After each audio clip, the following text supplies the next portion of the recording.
Welcome to episode 1 of the Podcasting Couch. I am your host, Chris Carlson, and I realized that on the last episode, episode 0, which was kind of a bit of an introduction to the podcast, just to give you an idea of what you're going to get from this podcast, I realized I didn't really take the time to tell you guys about myself, the host of this show. Now, like I said, my name is Chris Carlson. I used to host a kind of vaping / politics podcast called the Wire and Wick podcast.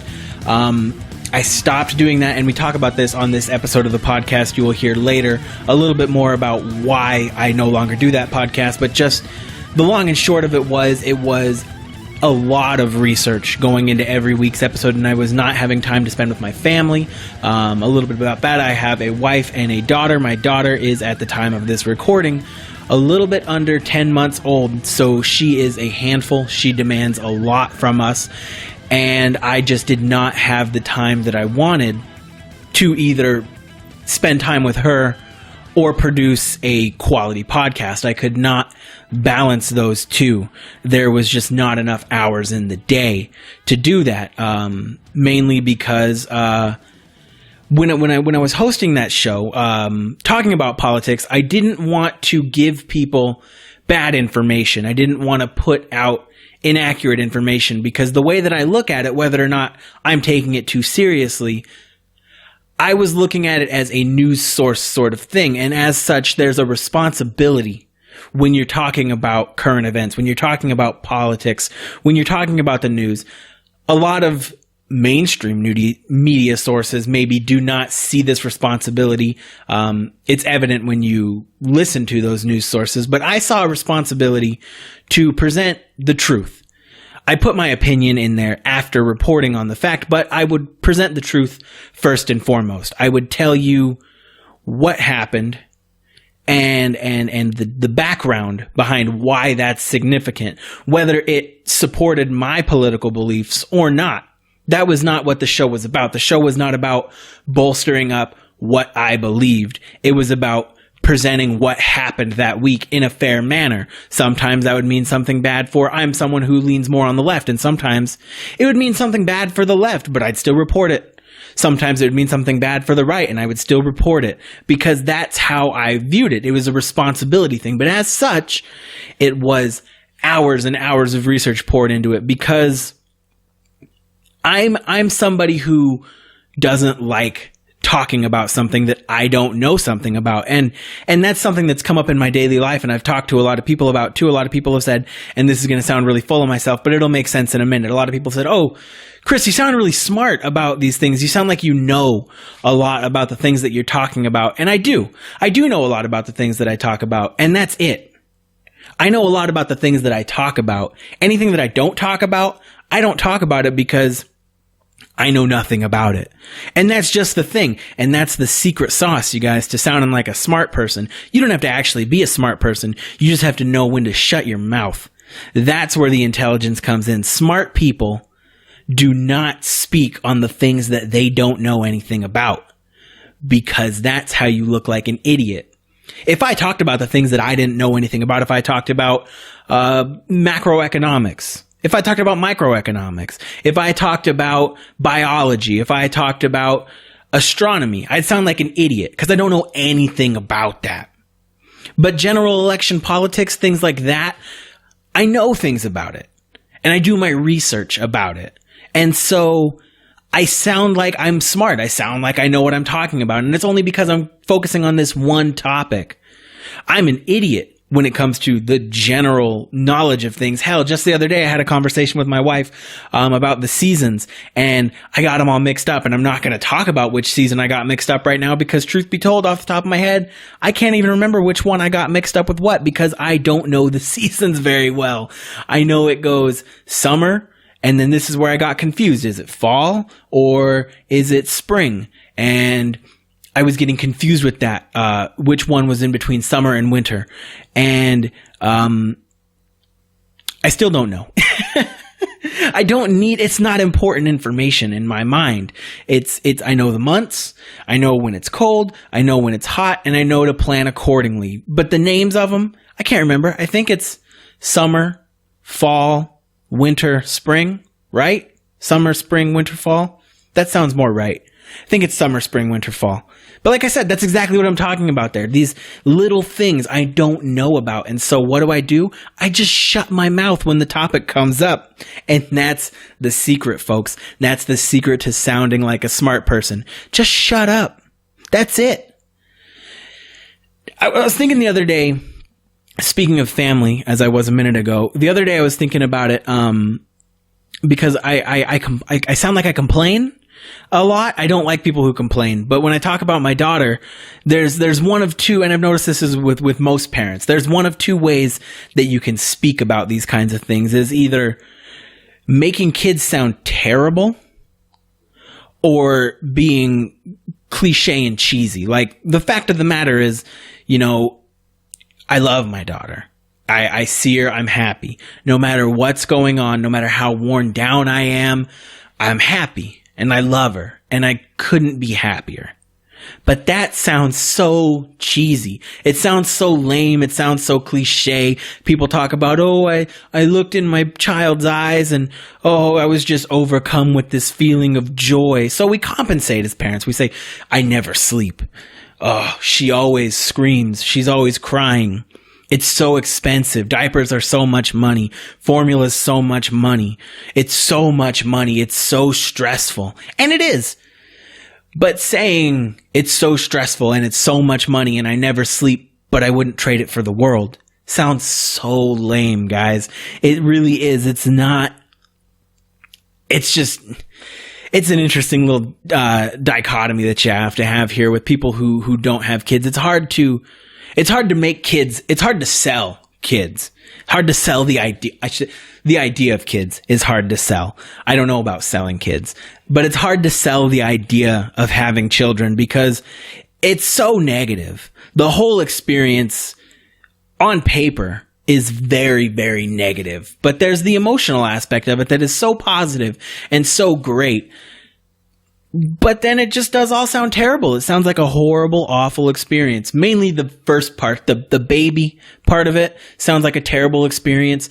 And the teenager part of it, I don't know yet. I haven't gotten there. But the teenager part of it does sound like an awful, awful experience. But the in-between part sounds like fun. The toddler stage, it sounds like a blast. A kid who just wants to play all the time and wants to hang out with you.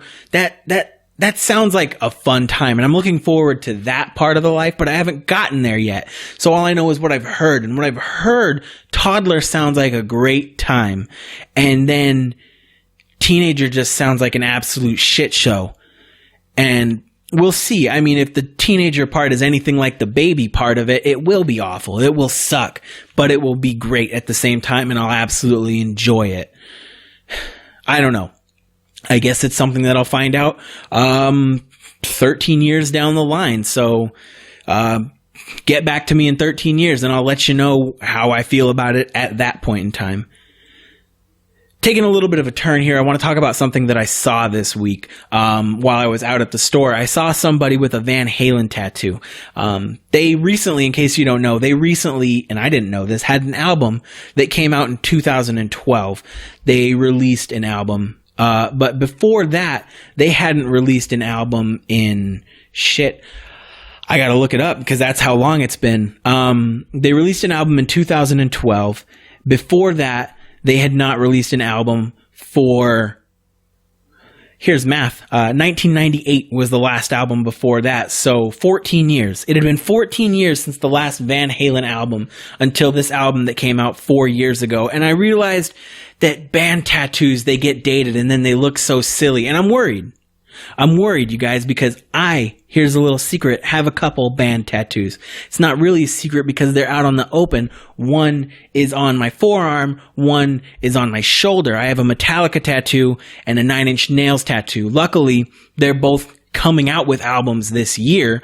Thank God, because that gives me a little bit more time to renew those tattoos and for those tattoos to be relevant. Because as it stands right now, Nine Inch Nails has not released an album in 3 years. That's not bad. That's pretty normal for a band. But Metallica has not released an album in 8 years, you guys. It's been 8 years since the last Metallica album. We're not counting Lulu, because anybody who listens to Metallica and has listened to Lulu, that was a horrible, awful, awful album. And it's something that we'd really all like to forget. At least something that I would like to forget. I've tried listening to it, and it's a horrible, horrible record. It's worse than Saint Anger. And Saint Anger wasn't good. But Saint Anger, at least, was an album that if it had been released by anybody that wasn't Metallica, it would have been a great album. But because it was Metallica, we expect more from them. But Lulu, had it been released by any other band, would have been an awful album.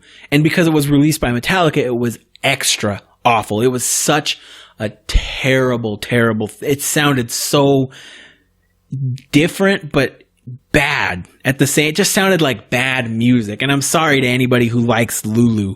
You're wrong. That's the point that I'm trying to get across here. But I'm rambling now. This week on the episode, I had a conversation with Shar, the founder of the Play on Ultra podcast. We had a really good conversation, a pretty long conversation. Throughout the conversation, we talked about a little bit about DRM and why that's hurting the gaming industry. Talked about indie games and how far they have come. How great audience participation is for content creators, and a lot more. It was a great conversation. I had a great time. This is the first episode. This was the first conversation that I had with somebody on this show. This was the first time that I had somebody take the time out of their day to come on the show and chat with me for a little bit without knowing anything about this show. All the guests for the first few episodes that you're going to be hearing here are all guests who have not heard anything, have not heard the show yet, don't know what they're in for, but still took the dive anyway to come here and chat with me for a little bit. And for that, I really appreciate them all. And I really appreciate Shar for coming on, taking time out of his day, especially since he's in the other side of the world. He had to wake up early to come on the show, midday for me, no skin off my back, and he took time out of his day. So really appreciate that, and I hope you guys really enjoy the conversation as much as I enjoyed having it. We'll be right back.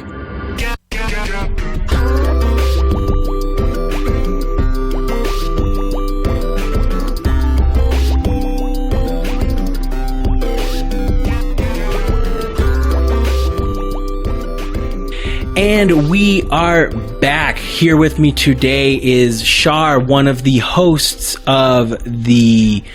I just forgot it. I had it up just a second ago.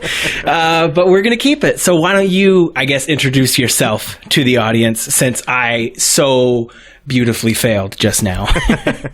So my name is Shar, and I'm I would say the founder, I guess. I started it with 3 other guys, a Canadian, an American, and an English guy. So it's called the Play on Ultra podcast. It's a gaming podcast where we sometimes talk about video games, pretty much. Yeah, I've listened to a few episodes. I really dig it. Thank you very much. I do like that it... Thank you very much. Oh yeah, of course. What I like about the show is what you exactly just said, that it's a video game podcast that's not necessarily about video game podcasts. My previous show was the Wire and Wick podcast, which was a vaping podcast sometimes, and just a podcast otherwise about whatever comes up at the time. But yeah, I really like those kinds of shows. Those are the shows that I find myself listening to most often. And those are the shows that I create, is ones that are centered around something, but they're not necessarily that. So, why don't you start out? Why don't you tell the audience a little bit about yourself? Who you are, where you're from, all that kind of stuff, I guess. All right. So, I'm Shar, as I said earlier, but, I'm actually known better on the internet as Pupu Noob. P-U-P-U-N-O-B is pretty much the name I use everywhere. And I'm actually from Malaysia. I'm based in Kuala Lumpur, which is our capital city. So yeah, I'm currently doing freelance, like front-end web development on using WordPress and stuff with my best friend as my partner. Yeah, I'm 28. I'm Asian, very Asian. I'm actually mixed. I'm Chinese and Malay mixed, so I'm not a pure Chinese or pure anything. Yeah. Yeah, pretty much. Anything else you guys want to know? Right on. I dig it. Yeah, I know that I don't remember what I was about to say. It's been I'm going to tell you right now, it has been a long weekend, and I'm going to apologize to you and the listeners before we get too far into this. Me and my wife's a photographer, and we spent the whole weekend photographing. As you can tell, it's been a long one. We were photographing a wedding this weekend, and it was hot outside. So I'm here, but I'm not 100% here. So what made you want to start the podcast? I know that you guys just recently came up on your 1-year anniversary. Yeah. What made you first want to say, hey, you know what? I've got something to say, and it's worth listening to. What made you want to start out? I'm a huge consumer, I guess, of YouTube and podcasts, especially the video game stuff. So I've always wanted to try. I'm not sure if the word creatively is proper in podcasting, but I thought I just wanted to try something creative and create something on my own. So I started a YouTube channel, and then I started a podcast. I went on Reddit actually, and I advertised that I wanted to start a podcast. I'm looking for like 3-4 other people to start it with me, and the people that replied to the post usually are people that are already doing like streaming on Twitch or YouTube channels. They already have like YouTube channels. Yeah, I see. So basically, it's just me being inspired by people I already follow and wanting to be like them, I guess. Pretty much. That's awesome. You beat me to my next question, which was going to be how you and your other hosts all came to meet each other. Now, did you find, because I know I've tried having shows with other people as well that I've never met before. Did Right. you find yourself and your co-hosts? Did you guys find yourselves having trouble at first, or was it clicking right away, or did you kind of have like a couple weeks or something to kind of get into a flow of how you guys were going to interact? Okay, so I think what really helped us is we recorded, I believe, 3 shows before we actually went live. So when we went live, we have 3 shows up. So within that 3 shows, we actually improved. And at the beginning of the podcast, we actually started out with 6 people, which is a lot. But we're never doing it like every week at the same time. It's always like me. I'm the regular, and everybody else like come in whenever they can. And then now we're down to 4. We're the 4 main guys. But of course, sometimes certain weeks, some can't make it. But I think it took us a couple of weeks to find our groove. Surprisingly, for strangers, we actually kind of clicked pretty well. And I guess that's why I find that the 3 other guys that I'm doing it now with, we click the most. And that's why we're doing it for a year already now. Right. So you said you started out with 6, and I'm curious, did the other 2 were there? Was there some kind of juicy story there? Was it just that they didn't have the time that was needed to dedicate to doing a podcast regularly? Right. So there was one guy, a guy from Chicago. I think he got like a new job and stuff, so he couldn't dedicate enough time to this podcast, because he also hosts a Chicago Bulls podcast actually. So I'm guessing this was like his second one, so he wanted to give more time to his NBA podcast. There was also a girl that was with us, Samantha, and the reason why she's no longer with us, I think she was with us for about at least 10 to 15 episodes, was because in the beginning of the shows, I was constantly trying to get feedback from people, regardless if it's friends or if it's strangers on the internet.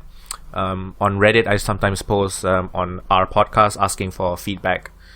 So a lot of the feedback that we got was she was basically very she wasn't really making good points, and she was also like interrupting everyone all the time. So as the leader of the group, I guess I needed to make a decision, and I decided that we would be better off without her. That makes sense. I know that can be a little bit difficult of a call to make. I've had a few times since I've started podcasting where I do the same thing, ask for a lot of feedback, and sometimes the feedback that comes back is overwhelmingly positive. A lot of it is positive, and that's, I think, one of the great things about podcasting. You're going to find that the people who like your show are going to stick with your show and have only good things to say about it. But at the beginning, there was a lot of blowback to a lot of the things that I was talking about or the things that I was saying. And I had to do the same thing. I had to make some tough decisions about, well, do I want to stick with what I want there? Or is it really worth that kind of fight? Or should I just go ahead and drop that one thing? So I can sympathize with that about having to make that call. Yeah, I believe there's like a huge balance to try to balance out like what the audience wants and what you want creatively as a creator. I think that's quite difficult. And what I would say is, if you actually want to start a podcast and you're looking to get strangers onto the podcast, don't make them the staple part of the podcast just yet. Treat it as a trial for like 2-3 episodes, and then you can see if you can improve together or not. I think it will make it easier to break up after 2-3 episodes rather than like 15 episodes. Right. That does make sense, and that is really good advice, actually. I could see that as well. It makes sense in sort of a like, oh, this is the Play on Ultra podcast featuring blah, blah, blah, instead of with your hosts and including that person in the lineup. That makes a lot of sense. Yeah, I like that. That's real good advice to give. I know I've said all the time to people who are thinking about starting a show, to kind of find what you like, see if there's anybody else out there doing it, and if there is, what do you bring to the table that's different or that's unique, and then go with it. The only thing that's stopping you is you putting yourself out there, which can be very overwhelming at first, very difficult to do at first. I know hosting a solo show, that's what I was always doing. At first it was really difficult for me because, because I was just talking to a wall, essentially, and it can be very difficult to, and I suppose this would be the same way even with shows with multiple hosts. Even though you guys are having a conversation, you have to keep in mind that you are also speaking to the audience, that's who's there listening. Did you find that difficult at first to have that balance between having a conversation with somebody and still kind of guiding it towards that outside entity that's not actually there, that is listening on the other end? Sorry, are you asking like me as a host trying to control the conversation? Well, no, I mean, sort of as a host, did you find it difficult to keep in mind that it's not just a conversation between a couple people, but that there is actually an audience, and that you have to kind of hear them a little bit too? So personally, the reason why I'm still doing this every week, even after a year, is because I feel a sense of responsibility as a creator to keep coming up with content for people to listen to. That's one thing. But I believe that for the Play on Ultra podcast, we sometimes still struggle with that. I sometimes feel like it's just like four guys at a pub talking about shit, where I prefer if we can do that. Definitely, it's sometimes fun, and sometimes when the conversations get if it flows really well. But sometimes it just flows away too much that we forget that we're not really doing this. We're doing this for ourselves as well as for other people. So I think going into any sort of creative process, whether you're creating something to be consumed by people, just think of it as a responsibility as you as a content creator to your audience, pretty much.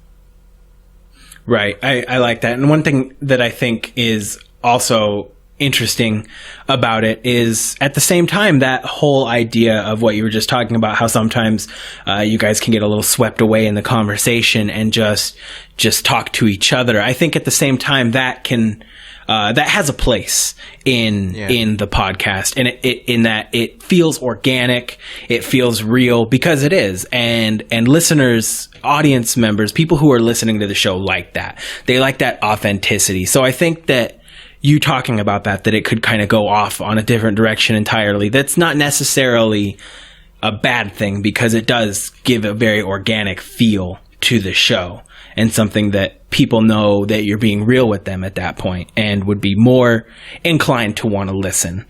Right.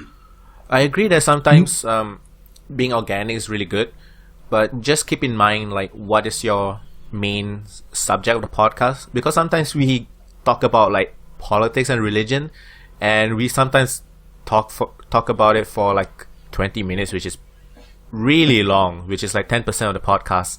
So I do believe that a conversation flow can be really good and be, like you said, really organic. But I think we still need to keep in mind like the nature of the podcast as well. But if your podcast is known for, just straying off topic pretty much, I guess just go with it. And if people like it, then just go with it. Absolutely. Just don't do it. Just don't like stray 1 week, don't stray 1 week, stray in 1 week, don't stray 1 week. That it doesn't feel consistent that way. Mm-hmm.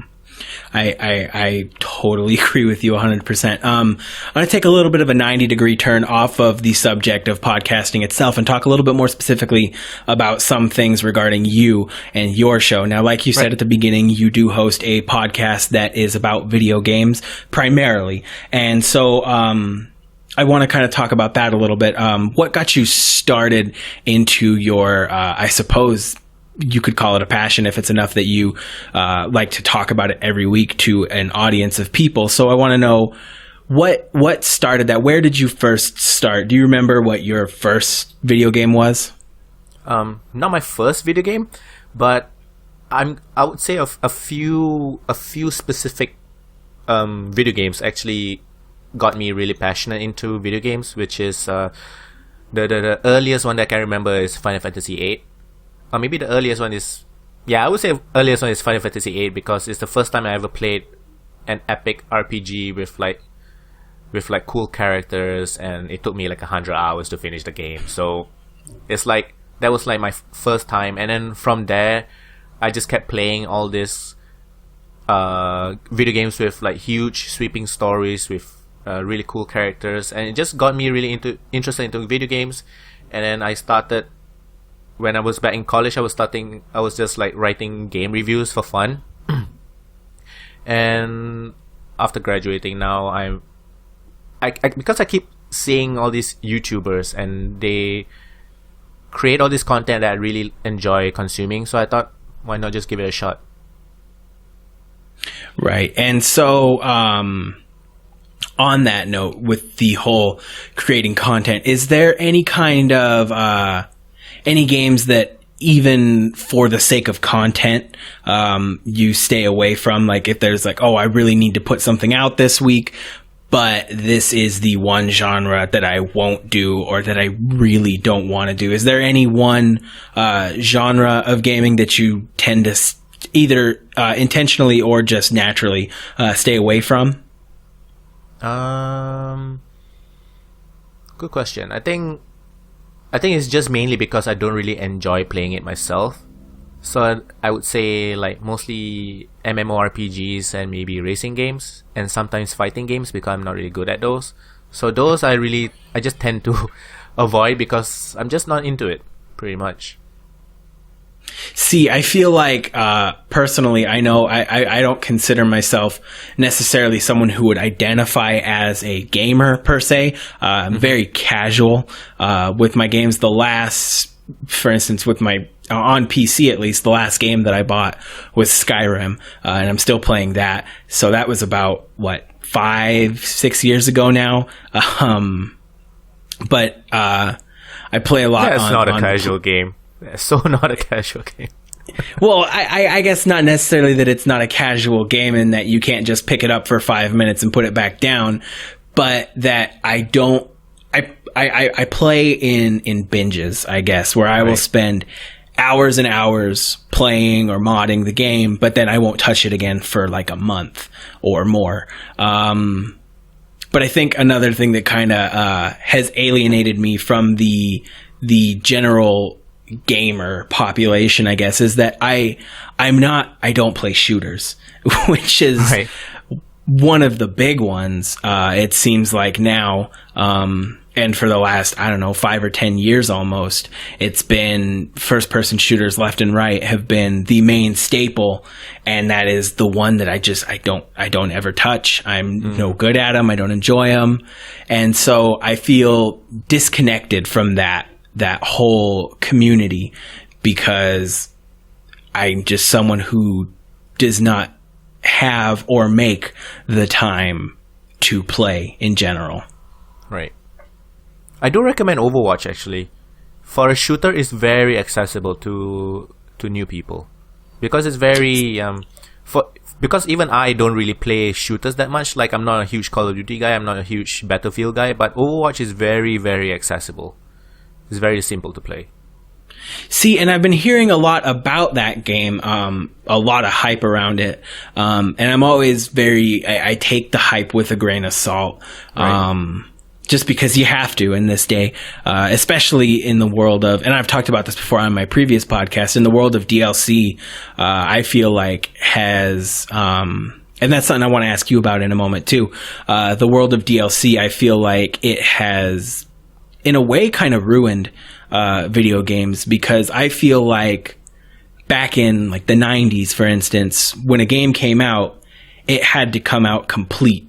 Because there was no patching it, and there was no additional content to offer. And I feel like now developers will rush something out and it will be broken, and people who spent good money on these things are not able to play them for weeks or months waiting for these patches to come out. Or content like day one DLC has been one of my biggest pet peeves in the video game industry, because to me that's telling me, this was finished, but they held it for more money instead of giving it to you with the initial purchase of the game. And do you feel like DLC has been something that has enhanced video games for people, or something that has ruined it, or lessened the experience? So when you say DLC, I'm assuming you mean those really small ones, those like $2, $5 DLCs for like one character, the small ones, right? Well, mainly stuff like that, yes, but I guess also the ability to patch as well. Right. Which I guess wouldn't really necessarily be DLC, but would be just patches. Right. But that whole environment, I guess. Right.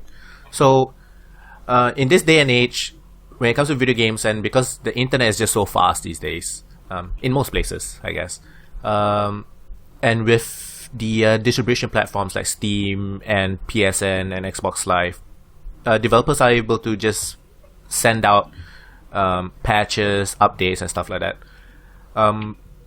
But with this distribution style, I think what it really did was really help the indie developers, because now they don't have to bother with a publisher anymore. They can just self-publish, and there are a lot of publishers that focus just on indie games.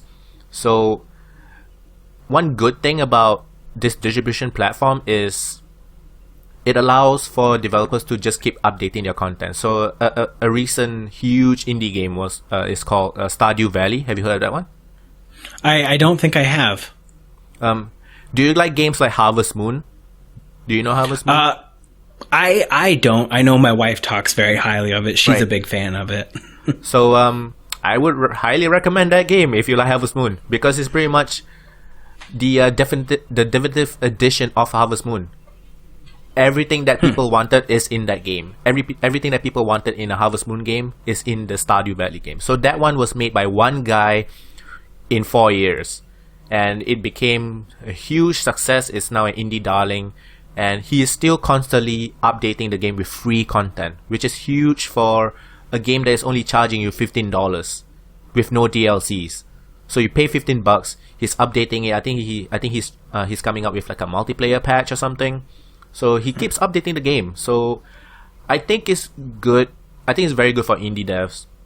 And I think it's good that developers are able to then patch and fix and update with new content.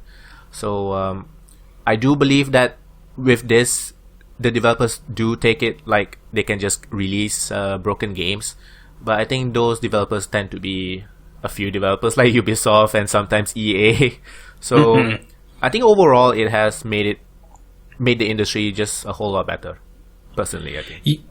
You know, that's a really interesting perspective on it, and something that I hadn't even thought about. The prospect of the ability for indie developers to get that kind of stuff out there was not something that had even crossed my mind. And I think you've actually, which is really impressive. I'm a very opinionated person, and I think you've swayed my opinion a little bit.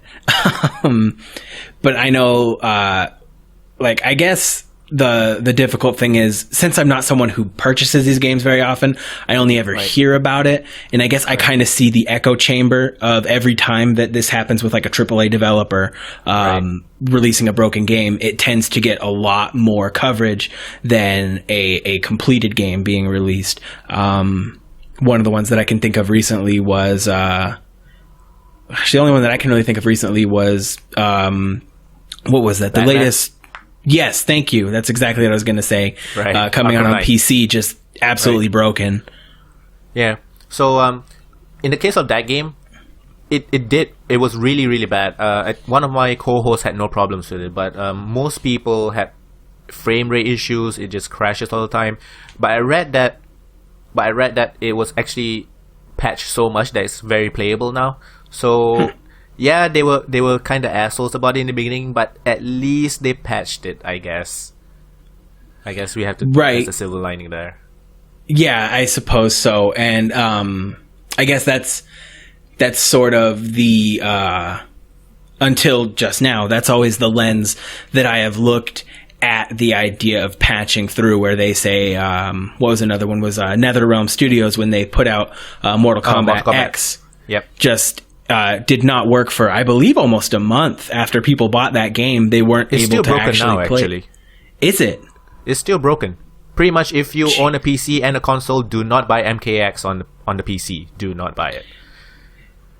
See, and that's exactly what I'm talking about, because if we were pre-internet with this whole thing, I feel like that would never have even been released. That wouldn't have come into anybody's mind, because we can't charge $60 for a product that doesn't work. And I think developers would err more on the side of delaying the release date, because I'm of the camp, I think, in general, especially with AAA games, I don't think it's going to hurt your sales enough to delay the game. And I think that I personally prefer developers delaying and delivering me a finished product than keeping their promise of releasing it on time, but then I've just got a $60 paperweight until they fix it. Yeah, I think a huge thing about that as well is because most developers develop for consoles first and then think about porting it to the PC. So some developers, they build the console versions and then they rebuild the PC versions, and those tend to work better. But those that just port over from consoles, say PS4 or Xbox, over to the PC tend to have most problems, because whether we like it or not, consoles are their biggest sellers. Of course. I'm not really into the console wars. Whatever you like, I have a 3DS myself, and I do like the Nintendo consoles, but I think that's where the PC market tend to be overshadowed by the console market, but that's kind of weird though, because the consoles these days, the PS4 and the Xbox One, their architecture is so similar to the PC that you think that it'll be easier to port it now than before. Right. I think one of the big issues is exactly like you said, and not even just that they're porting it from a console version and porting it to PC, but that it is, because it is such, still at this point, a niche market even to be in PC, compared to the wide appeal of just how plug and play it is to get a console. Yeah. I feel like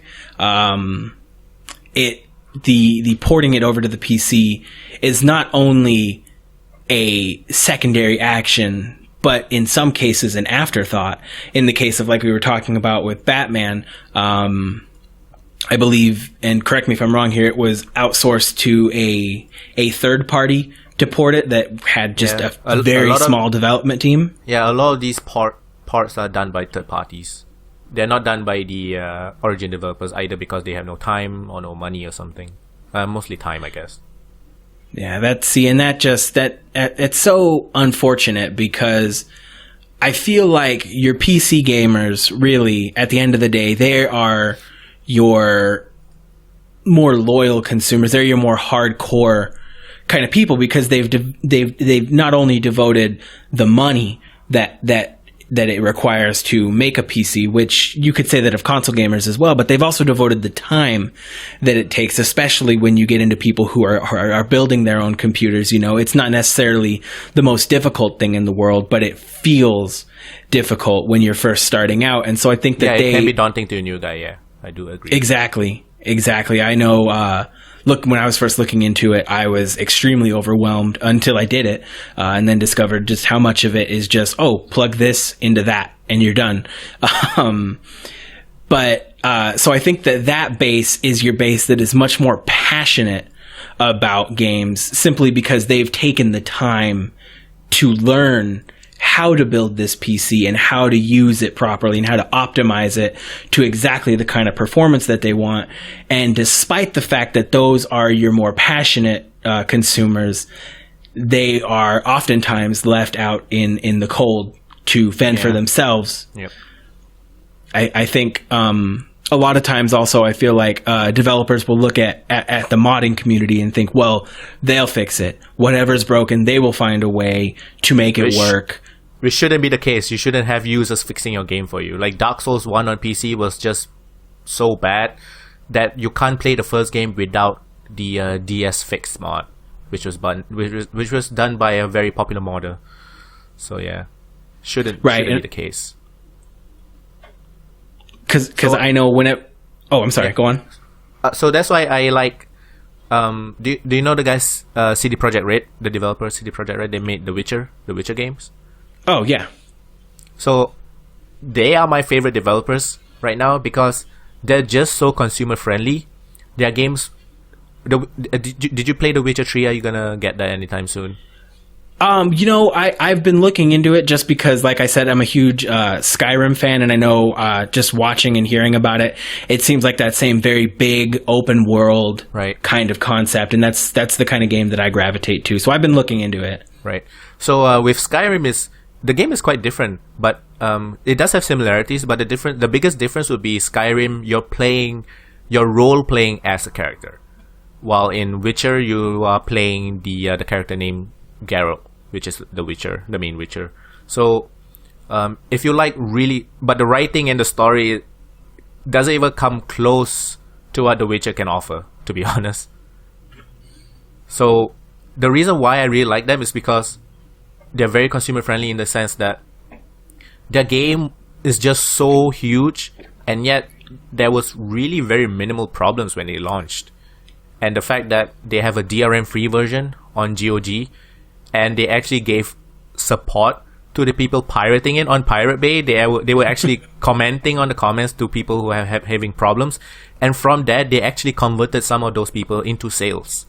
So these guys are like, and their DLC is not small DLCs. Their $15 DLCs will give you like 20 hours of game time. They just released their later DLC. I think it's $20. It's called Blood and Wine. That one has like 30 hours of play. So they're not really DLCs, I guess. They're expansion packs. That's really interesting. I like that. And one thing that I really like that you mentioned about that was the DRM free aspect of it, which I guess one thing that I should mention, we've got this is not a video game podcast, so I should probably, I wasn't even thinking about this, explaining to the listener some of the terms that we're using, because I know when I first started getting into gaming, I did not know what a lot of these words were. DRM is digital rights management, right? Yep. So that's essentially a system that's put in by the developer to stop people from pirating the game. And as of late... Yeah, it's essentially that, pretty much. And as of late... to stop piracy. Try. Right. And as of late, I've noticed a lot of times they implement it incorrectly, and it ends up breaking the game for people who purchased it legit. I think... what was it? Hitman recently had DRM that required you to have a constant internet connection in order to play even single-player mode. I hate those. And so I think one of the big issues is as developers make their DRM stronger and stronger at the expense of people who are buying it legitimately, you are in a way sort of encouraging people to buy the version that was pirated, that had cracked and broken the DRM, because then you don't have to worry about that DRM breaking the game. And so I think that's the weird gray lines that a lot of the evolving of the industry is doing, in the weird ways that it's kind of steering people into completely different directions, be it broken games or games that will not work if you don't have a constant internet connection. I know I have a spotty one here, and that's one of the big things that I look for in a video game before I buy it, is whether or not it works without internet. Because if it's something that's going to require me to be on the internet all the time to play it, it's just something that I'll absolutely avoid, because I'm not going to deal with that, investing all of that money and that time into something only to lose it because my internet drops out for a minute. Right. And that's why I sometimes don't understand the argument made by gamers, especially the hardcore group. Basically say online DRM is not really a problem because most of us have internet connections and being online anyways, but that's not really the point. I think a lot of us argue is the principle of it. Mm-hmm. So like, and we do sometimes get internet cutouts. So having DRM like that, like with wasn't the recent SimCity or something had something similar? I think you're right. I think it was either SimCity or The Sims, one of the two. Yeah, SimCity. Yeah.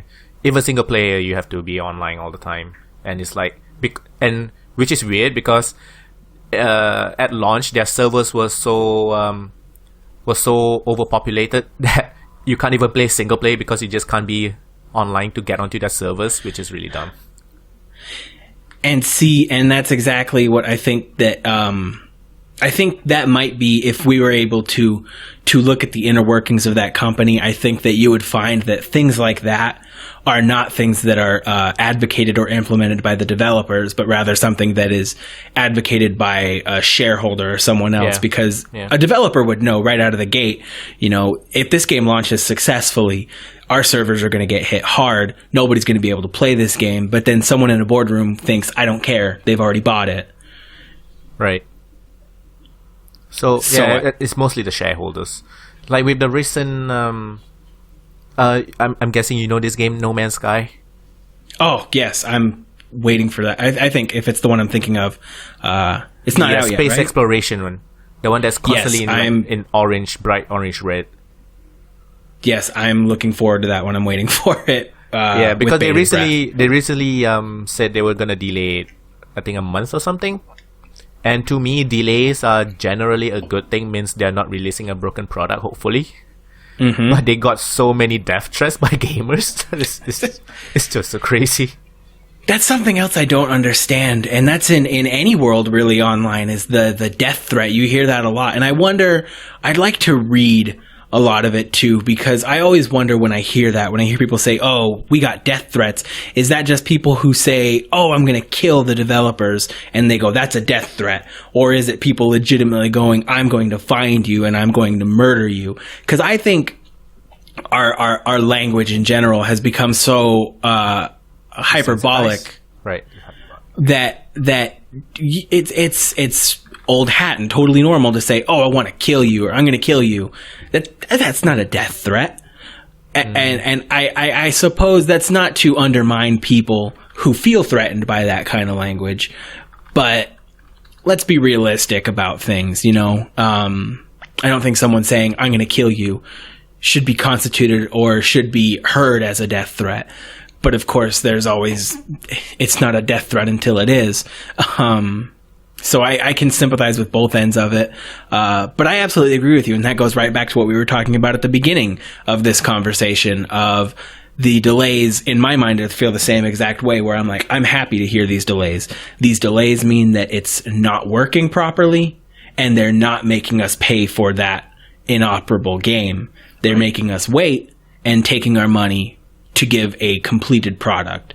And like I said, I'm 100% okay with waiting for delays over having the game and wanting to play it and knowing I've already got it, but I can't play it because it doesn't work. And then I have to wait for a patch to come out.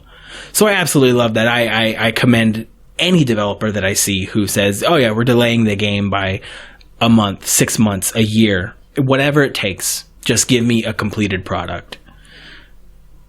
Yeah. Some of the death threats can be quite threatening, I guess. So I do understand the fact that these people are disturbed by this, because they, like, why send death threats at all? Like, even the harmless ones, like, why? I just don't get it. Yeah, is killing the developers gonna make the game come out any faster? I'm not sure if it does that. That's a really good question. You should that should be posed to people who ask those kind of things. Like, well, if you want them to complete it, what's killing them going to help with? And I've never understood that. Maybe I'm not as passionate a person as I like to think I am. I've never been so angry about something that I want to actually murder somebody. So maybe I feel less than those people feel. I don't understand that level of passion and anger over something so inconsequential as you don't get to play a game for another month or two. Right. I can sort of get it. Like, I don't condone the death threats, but I can understand why gamers are so passionate, because unlike movies or books or TV shows, those mediums are passive, and this one is like, you are the character. You are the guy that is moving the plot. You are controlling it. If you don't hold the controller, the character doesn't move at all. So a lot of people use video games as escapism, and I think a lot of them just have shitty lives and they use video games to just escape their shitty lives. So I can sort of understand. I totally don't condone the death threats, but I use it myself as escapism most of the time, I would say. Right. And I feel the same way. I think that's the main allure of video games, is being able to just kind of put life on hold. Right. Whatever shitty things are going on or whatever's got you stressed out, it doesn't exist for a little bit. And you go and be stressed out by this other place, where instead of going, oh, I'm stressed out because I don't know if I'm going to keep my job because I made it to work late. Instead, you go, oh, I'm stressed out because I don't know if I can save the princess in the castle before the dragon eats me, or something like that. Right.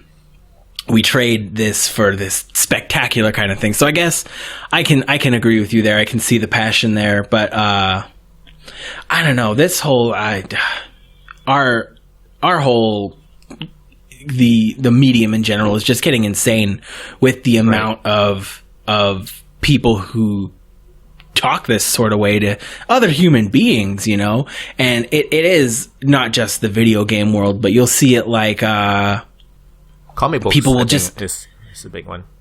Well, yeah, comic books and just anything in general. Somebody says an opinion that doesn't agree with your opinion, and anything that you can be a fan of, pretty much. Mm-hmm. Exactly. You'll see people who will say things like, "Oh, I think maybe people shouldn't slap people on the ass. Maybe you shouldn't do that in public." And someone will go, "How dare you? I'm going to kill you." And it's just let people say what they want to say, you know. It's not hurting you for them to say that. But it's just that kind of anger. I can't grasp it. I can understand it, but I can't at the same time. I guess I can't relate. That's a better way to say it. Right. I can understand. I can't relate at all. It's just mainly the internet giving a voice to these people, pretty much. And behind the screen, you can say whatever you want, because there's no consequences. You're absolutely right, and that's something that I've asked my wife about with not so much angry people, but stupid people too that we see on the internet. And I've always I looked over to my wife sometimes after we hear about somebody doing something dumb or seeing something stupid on like YouTube or something like that, some kids doing something dumb, and I ask her, I have to think to myself, has the world always been this dumb and people just couldn't share that they were stupid? Probably. Or is it just, or are we slipping down? Because I know I did some dumb stuff when I was a kid, but not to the level that I'm seeing in some places. But I don't know if that just means that I was boring as a child, or if we're getting worse, or if it's just more accessible for people to share that kind of stupidity. And that is, I guess, one of the other big downsides of the internet. You're able to kind of showcase just how bad the world is sometimes. Yeah, I had a thought, but I lost it. Damn it. Happens to me it's all normal the time. in podcasting, yeah. It's a normal thing. Mm-hmm. I know. I'm finally starting to get back into the swing of things. I actually, I've been taking a break from my show. I'm actually getting ready to close it out, just because the show that I was doing before, it was a lot of it was about politics and current events, and I find just the amount of research that has to go into making sure that I'm not saying something that's incorrect and putting out information that's not true. I don't have the time for that and a full-time job and a family anymore. So one of the three has to go, and two of them are very important, and one of them is kind of important to me. So Right. the podcast has got to go, and I really don't like that. It's something that, and I want to ask you about this too. It's something that has really been weighing really heavily on me, actually, getting rid of this show, because I took some time off first to see what it would be like to not have the necessity of that looming over me.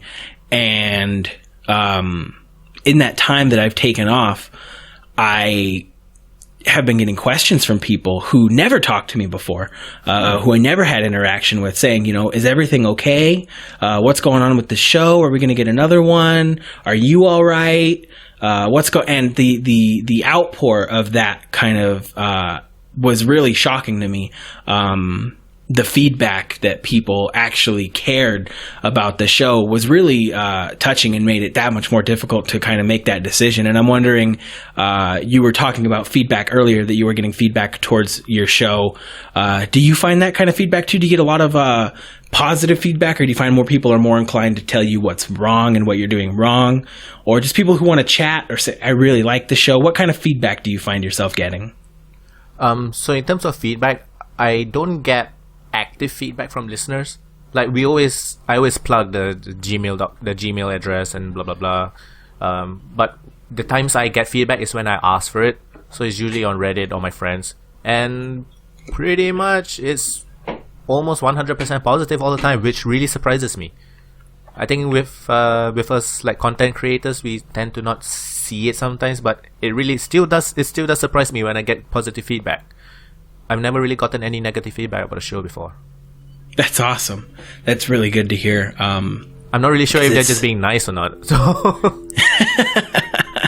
no, yeah. that means you're putting out good content. That means that I think what that really means is that you're hitting your target, is what that means. Because to someone who maybe doesn't care at all about video games or whatever else you talk about, they could listen to your show and go, that show sucked. That was stupid. Right. But I think that the amount of positive feedback that you're getting is kind of a good way to see that your target audience is getting your show.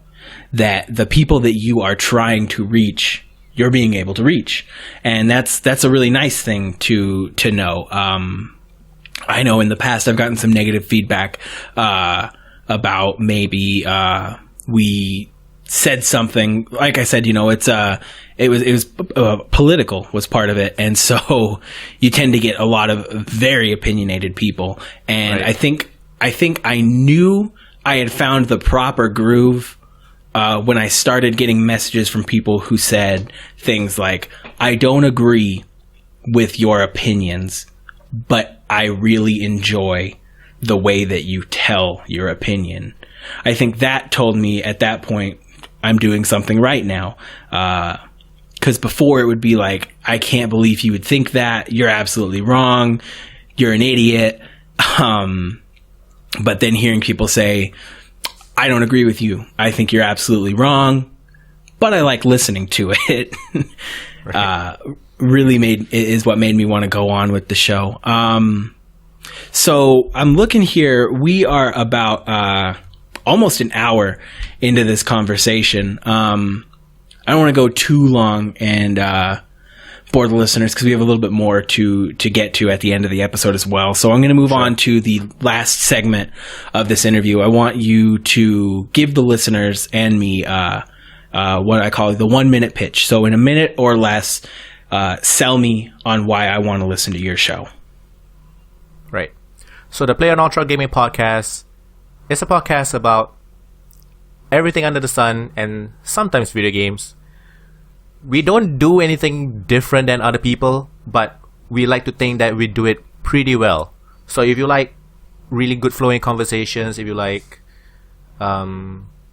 really opinionated people, because some of the conversations can get quite heated, and if you just like, just flat out fun, then come and listen to us. And we are trying out a new concept of 20 questions video game edition. So we're doing that at the end of every episode. So it's kind of fun to be trying to guess a video game. All right. That's my 1 minute pitch.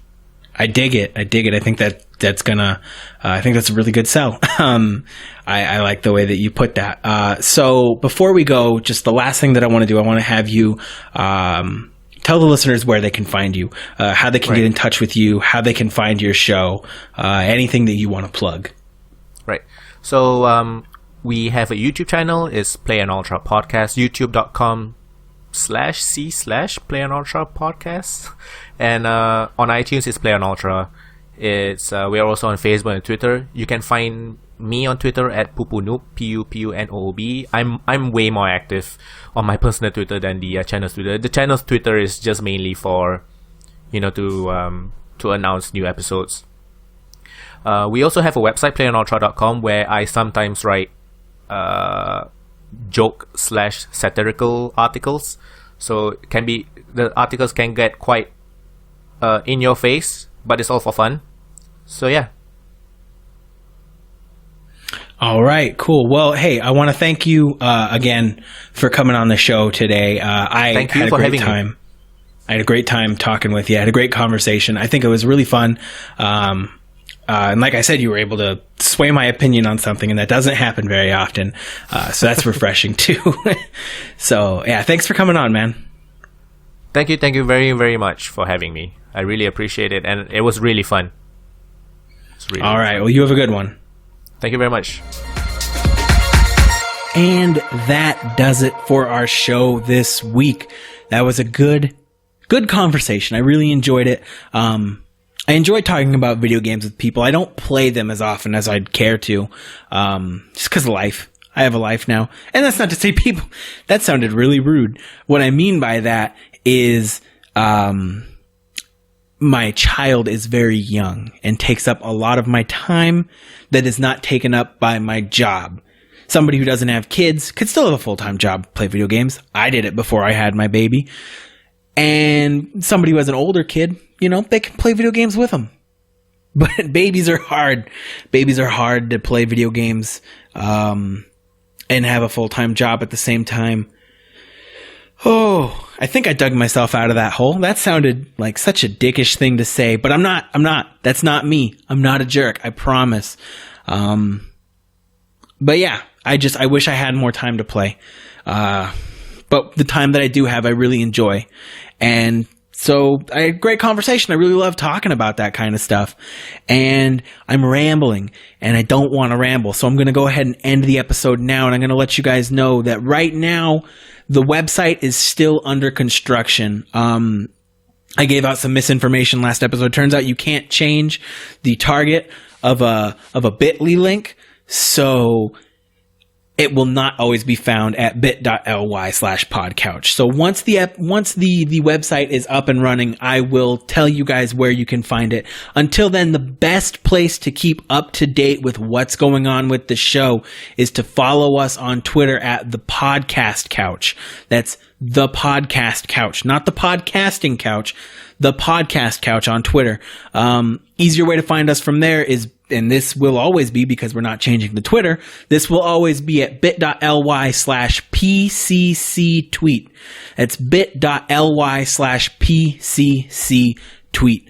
Go ahead and subscribe on iTunes, rate and review. If you really enjoyed this show, it helps out podcasts more than you can imagine. And not just me, any other podcast that you listen to. I want to give a plug to them right now too. Any podcast that you listen to, take about 10 minutes out of your day, fire up iTunes and rate and review all those podcasts, because you'd be helping them out more than you can ever imagine. More than most financial support can give if they have a Patreon or anything like that. Rating and reviewing their podcast helps out immensely. It helps them get a larger audience, which helps them get advertisers, which helps them monetize this hard work that they put into their shows. So rate and review all of your podcasts that you listen to, because you can't imagine how much help that is for those shows. Until now, I'm getting used to this again. I haven't been doing a show for a few months. I've been out of the podcasting realm, so I guess I don't have a sign off right now. So until next week, I've been your host, Chris Carlson. This has been the Podcasting Couch. See you next week.